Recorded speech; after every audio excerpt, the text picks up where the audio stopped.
Yo, what up everybody? It's your boy the Kryptonian Saiyan here, bringing you a review for One Piece chapter 641.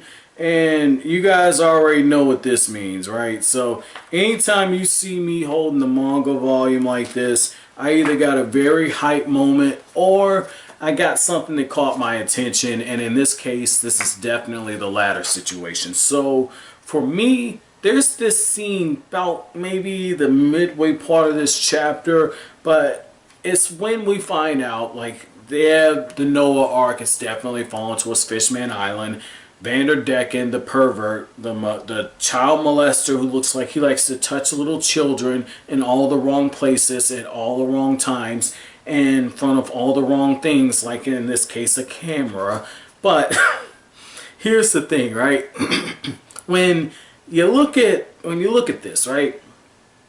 He looks like he's dying, and Hody Jones is about to get his, fulfillment of crushing the island. And Luffy says, okay, fuck that. The simple answer is I need to destroy this ship Noah. And I'm like, oh, well, Luffy makes some sense. Luffy logic don't always agree with it. But, the thing about Luffy is Luffy has this tendency to look at a situation, assess it, and say, yeah, the house is on fire. I need water. Fuck it, I'll dump a whole ocean over the house. It might sweep the house away. It might leave the house in the middle of the ocean somewhere, but hey, there's no fire now. Like, that's just how Luffy's mind works. He sees a situation, he sees a simple answer to it, and sometimes that answer is a bit of an extreme, exaggeration. And so, getting into this, right? So, we find out here that there's more to the Noah ship, and I'm starting to think this is a fucking poneglyph. And the reason why I say this is we saw Nico Robin, and she said something about promise or something, and she was looking at the little things. She read the message and said something about a promise between friends, and then she shows up, and Jinbe and Luffy are having a pissing contest. And this is what made me think of that, right? So right here, Luffy's like, damn that Hody. If it collides, everything is ruined. Our kingdom will be gone. This is obviously Fukaboshi talking. And so will Noah's mission, which we have protected dutifully for centuries. Then you have King Neptune talking. He says, listen, my sons, that ark is no mere historical ruin. It sits on the sea floor waiting for the fulfillment of a promise made with a great man centuries in past. It is a ship that is yet to fulfill its promise, its purpose. Even the methods of its creation are long lost. And so Noah cannot be harmed until its promised day. I understand, Father. We will go out and find out why it has moved and put a stop to it. So this is the thing.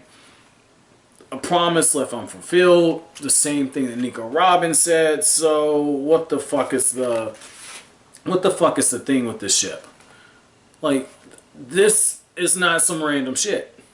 It's not some random shit. So what the fuck is Oda doing with this? This is my interesting thing right here, right? Like, again, what the fuck is the purpose of this ship? I mean, I've kind of spitballed a few things, and it's like, I don't really understand. Like, it's like, I feel like it's kind of like this. It's kind of like you're driving a car, and you're in stick shift, and you're hitting all your gears, and then all of a sudden, you try and pop into third gear, and you understand that, oh shit, the car's not hitting right. Like, something's happened, the car's slipping.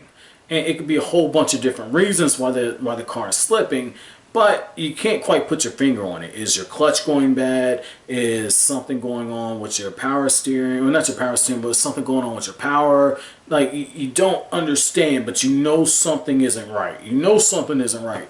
So the reason I said power steering, I'm having some issues with my power steering now, but something isn't hitting right. And that's what it is with this.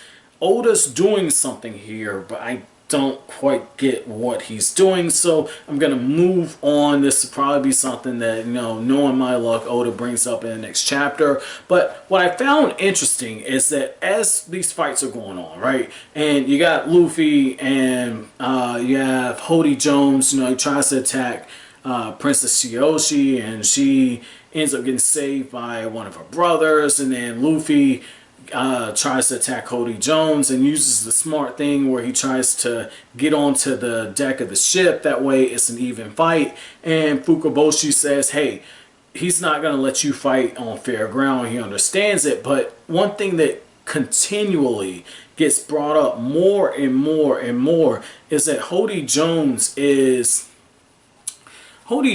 coming off with a bit of a superiority complex, and because of the whole dynamic with humans and fishmen and everything, I read Hody Jones, and me being a black male, I'm seeing something that makes me kind of, you know, think a little bit, because you see the irony in it. You see this person who is part of this minority class claim superiority over what is essentially the majority, and you might say, well, what does that have to do with it? Well, this is what this has to do with it, right? You have certain people in the black community who I call them Hotep niggas. Like, that's just my thing. You know, excuse the language. I'm talking very frank right now, you know. So, yeah, these Hotep niggas, and their thing is, you know, they get on this whole thing of, you know, we're all descendants of kings and queens from Africa, and they talk about how if you're of Caucasian descent, you've come from the mountains, and you're automatically inferior to anyone of dark skin, and they, you know, so like you get this whole thing. And so what I find interesting, right, is you look at Hody Jones, and the way that he's kind of talking mirrors that. And what I'm waiting for is how somebody like Fukaboshi continues to call him on his shit, because that's what happened.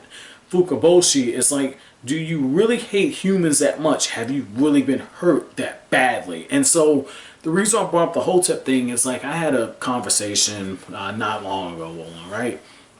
Just give me all kind of shit. Give me all kind of shit. Niggas just like, yo, man, I can't believe it, man. You fuck with the white bitch. I don't understand this. Yada, yada, yada. Whoop-de-woo. That's a cave bitch. All the disrespectful shit. Shit that you would probably punch somebody in the fucking face over, right? And here's the thing. You know, as soon as hit with the kings and queens and all this shit, it's like, my man, you do understand, more than likely, you didn't come from a king, I didn't come from a queen. We probably came from the ancestor, like our ancestor was probably the booty licker, the toe scrubber, the guy who held the penis of the fucking pharaoh.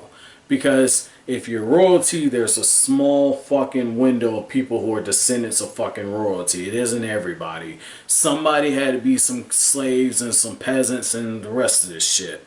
So miss me with this bullshit. So what I say, I understand where Fukaboshi's coming from, where he's saying, have you really changed this much? What the fuck is wrong with you? You'd really try and get your vengeance on humans that badly to where you would destroy your own people? Do you hate, he's basically saying, do you hate yourself that much? What the fuck is going on with you right now? And I love that.